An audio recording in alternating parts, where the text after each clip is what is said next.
नमस्कार, सुप्रभात। स्वागत आप सभी प्यारे प्यारे भाई बहनों का आज के सबरंग कार्यक्रम में। मित्रों, जीवन में मर्यादाएं एक महत्वपूर्ण स्थान रखती हैं। यदि आप पूरी सृष्टि को देखें तो हर चीज़ मर्यादित और अनुशासित है, तभी सृष्टि बहुत ही स्मूथली चल रही है। जहाँ कहीं भी कोई भी तत्व, कोई भी व्यक्ति मर्यादा का उल्लंघन करता है तो वहाँ चीज़ें डिस्टर्ब हो जाती हैं, वहाँ अशांति हो जाती है, वहाँ हर चीज़ जैसे अव्यवस्थित हो जाती है। आप इस पर विचार कीजिएगा। सचमुच मर्यादा सृष्टि में परमात्मा ने एक ऐसा सुंदर नियम दिया है हम सबको, जो हमारे जीवन को सुख और आनंद से भरपूर रखती है। इसीलिए मर्यादित जीवन अपने आप में सर्वोत्तम है। हम मर्यादा पुरुषोत्तम श्री राम जी की पूजा अर्चना भी तो इसीलिए करते हैं क्योंकि उन्होंने मर्यादा का एक सुंदर हम सबके सामने आदर्श प्रस्तुत किया। तो आज का सुंदर सुवाक्य है मित्रों, मर्यादाओं के ऊपर है और आज के सबरंग पर हम बहुत गहराई से मर्यादाओं पर ही विचार करेंगे। आइए सुनते हैं। मर्यादाओं का आदर दिलाए इंसान को समादर। तीव्र गति से बहता हुआ जल और तेज रफ्तार से प्रवाहित वायु जब अपना असीमित रूप धारण करते हैं तो विध्वंस का विकराल रूप प्रकट होता है, जो प्रकृति तथा मनुष्य जाति के लिए बहुत हानिकारक साबित होता है। ऐसी परिस्थितियों में प्रकृति इतनी बेकाबू हो जाती है जैसे कि उसने अपने हदों को भुला दिया हो। कुछ ऐसे ही हालातों का सामना समाज को करना पड़ता है जब उसको बनाने वाले तत्व रूपी इंसान अपनी सीमाओं को भूल अनियंत्रित व्यवहार करते हैं। इसका मतलब यह है कि इंसान अपनी श्रेष्ठ कर्म से रचित चरित्र और व्यक्तित्व को स्वयं ही अपने कर्मकांड से प्रदूषित करता है, क्योंकि उसे अपनी मर्यादाओं की विस्मृति हो जाती है। जब अनियंत्रित मन के ऊपर अंकुश लगता है तो उसे भी यह याद आता है कि सीमित और असीमित बर्ताव में क्या फर्क है और कौन सा व्यवहार प्राप्ति का आधार बनता है। जब कोई भी मनुष्य अपनी हदों में रहेगा तो स्वाभाविक तौर से वो औरों की भी हदों को समझेगा, उनका सम्मान करेगा और खुद भी सम्मान का अधिकारी होगा। यह याद रखिए कि जिसे मर्यादाओं का ज्ञान है वही पुरुषोत्तम बनता है। मर्यादाएं ही हमें आदर का पात्र बनाती हैं, हमारे जीवन को सुखों से और प्राप्तियों से भर देती हैं। आप रामायण का ही एक प्रसंग देखें। लक्ष्मण जी ने लक्ष्मण रेखा खींच दी थी। यदि हम उसे मर्यादा की रेखा माने तो यदि सीता जी उसके अंदर रहती तो रामायण कुछ और होता, जीवन सुकून से भरा हुआ होता। लेकिन जैसे उस लकीर से वो बाहर आई, अर्थात मर्यादा की लकीर पार किया, तो वैसे ही जीवन में दुख ने प्रवेश कर लिया। रावण उन्हें उठा करके ले गए और कितनी सारी चीज़ें हो गईं। हमारे जीवन में मित्रों, यदि हम मर्यादाओं का उल्लंघन करते हैं, बहुत सारी मर्यादाएं हो सकती हैं, लेकिन यदि भोजन की ही मर्यादा की बात मैं करूं, यदि हम बहुत ज़्यादा खा लेते हैं, जो नहीं खाना चाहिए वो खा लेते हैं, अर्थात खाने की मर्यादा का उल्लंघन करते हैं, तो आप जानते हैं कि उसका रिजल्ट क्या होता है।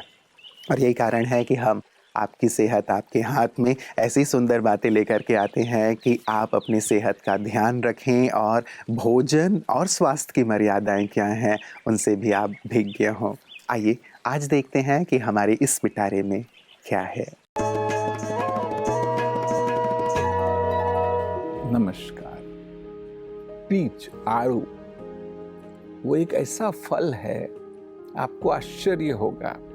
ये प्रयोग किए गए हैं, मैं कोई ऐसी बात नहीं कर रहा हूँ, क्योंकि डॉक्टर हूँ तो विज्ञान के आधार से जो बातें हमें प्राप्त होती है वही मैं आपको बता रहा हूँ। आपने भी ये सुना होगा कि जिनको डायबिटीज होता है वो हो सकता है कि उनमें इंसुलिन तो बहुत ज़्यादा है परंतु वो काम नहीं करता है, जिसको कहा इंसुलिन रेजिस्टेंस, कि वो काम नहीं कर रहा है। तो चूहों में पीच आड़ू दिया गया तो उनका इंसुलिन रेजिस्टेंस कम हो गया, और ये मानव में भी बिल्कुल हुआ है।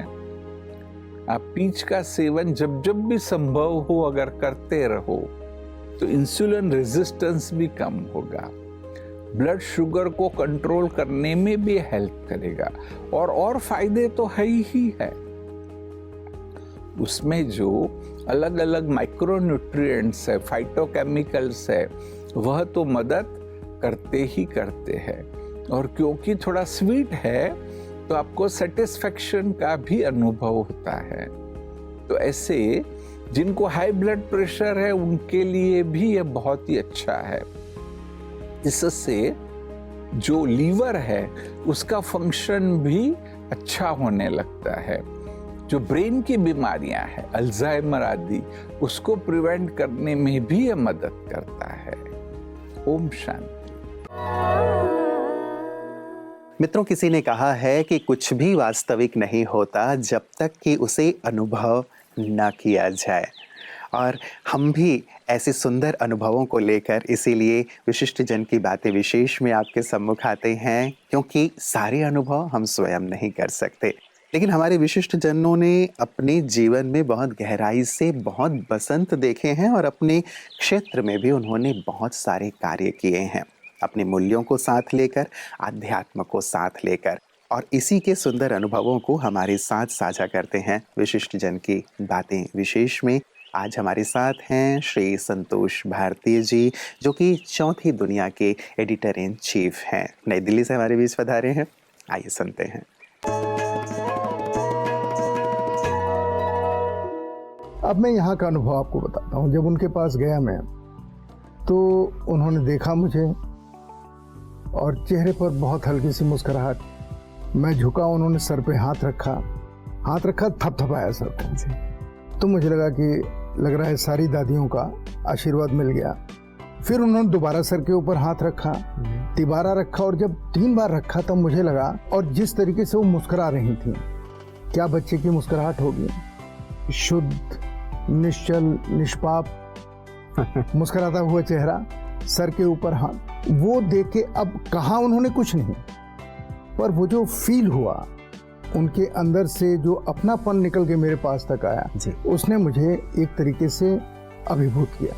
तो मैं आपसे ये कह रहा हूँ कि बहुत सारी चीज़ें आप स्पर्श से, बहुत सारी चीज़ें आप बातचीत करते हुए, बहुत सारी चीज़ें माहौल में आपको इतना सिखा देती हैं, जो कई पुस्तकें पढ़ने के बाद भी आप उसको आत्मसात नहीं कर पाते। जी, कौन सी एक चीज़ आपके व्यक्तिगत अनुभव में बहुत गहराई से समाई इस बार, जो बहुत आध्यात्मिक था, बड़ा अलग सा था, अपना व्यक्तिगत अनुभव? तो मैं सिर्फ एक ही चीज़ फील कर पाया कि यहाँ के पूरे वातावरण में कुछ ऐसा है जो आपको खींचता है, जो आपको कहता है कि यहाँ आकर के, मैं बहुत बिजी आदमी हूँ, पत्रकारिता में मैं हूँ ही इसलिए चूँकि मैं 24 घंटे की पत्रकारिता करता हूँ, ईमानदारी की पत्रकारिता, प्रो पीपल जर्नलिज्म। लेकिन यहाँ मेरा मन करता है कि मैं आऊँ, यहाँ रहूँ। ये जो आकर्षण है, मुझे लगता है कि शायद पहले चरण की शुरुआत है मेरी। मैं उससे आगे नहीं पहुँच पाया हूँ। जी, पहुँचना चाहता हूँ। मित्रों, बचपन से हमने भगवान के प्यार के बारे में भी सुना कि वो दया के सागर, करुणा के सागर हैं। तो मन के किसी कोने में एक भय भी था कि भगवान कहीं हमसे नाराज़ ना हो जाएं, हमें दंडित ना कर दें या हमें सज़ा ना दें। तो मित्रों, सत्य तो ये है कि भगवान दंडित नहीं करते, लेकिन हम अपने कर्मों से ही दंडित होते हैं। भगवान तो हमें एक बार माफ़ भी कर देंगे, लेकिन हमने जो कर्म किए हैं, बुरे कर्म किए हैं, उनका फल हमें अवश्य मिलता है। इसीलिए श्रेष्ठ कर्म कैसे किए जाएं ताकि हम सजाओं से मुक्त रहें और इस लोक में भी और परलोक में भी आनंद का अनुभव करें। यही सुंदर कला ब्रह्मा कुमारियाँ सिखाती हैं कि कैसे अपने कर्मों को हम महान बनाएं, सुखदायी बनाएं, श्रेष्ठ बनाएं। आइए देखते हैं पीस न्यूज़ हाइलाइट्स में ये सुंदर कला वो कहाँ सिखा रही हैं। चंडीगढ़ के मोहाली में उपभोक्ताओं की समस्याओं का निवारण कर तथा उनसे मधुर व्यवहार बनाने की सोच को साकार करने हेतु BSNL के अधिकारी वर्ग के लिए उपभोक्ता शिक्षा कार्यशाला में रेडियो मधुबन के RJ रमेश भाई ने अपने मार्गदर्शन दिए। इस मौके पर deputy general manager Munish Kapoor ji, assistant general manager IT Rajesh ji, sub divisional officer Sudhir Kumar ji, junior telecom officer Bandhan Preet Singh ji, telecom विक्रेता और उपभोक्ता भी विशेष रूप से उपस्थित रहे। आरजे रमेश भाई ने कार्य व्यवहार में तनाव बढ़ने के विषय को लेकर राजयोग मेडिटेशन के फायदों पर चर्चा की, साथ ही इसकी विधि को स्पष्ट कर बताया। कार्यक्रम में बंधन प्रीत सिंह जी ने उपभोक्ताओं के लिए BSNL के नए प्लान्स की जानकारी दी। इस कार्यक्रम का कुशल संचालन BK सुधीर भाई ने किया।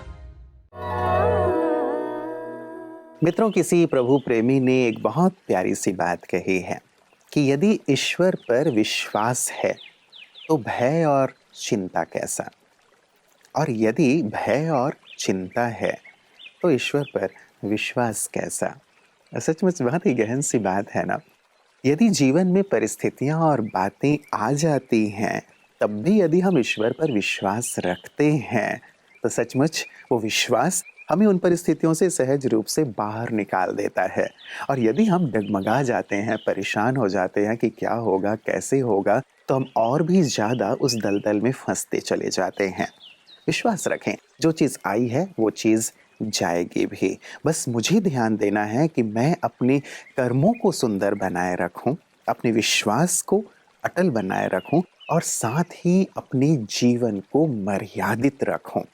परिस्थितियों के कारण अमर्यादित दिशा में मेरे कदम न बढ़ जाएं मित्रों, क्योंकि मर्यादा सुख आनंद का एक आधार है और यही ईश्वर को भी बहुत प्रिय है। तो आए मर्यादित जीवन के माध्यम से औरों को भी मर्यादा पुरुषोत्तम बनने के लिए प्रेरित करें। अपना ख्याल रखिएगा।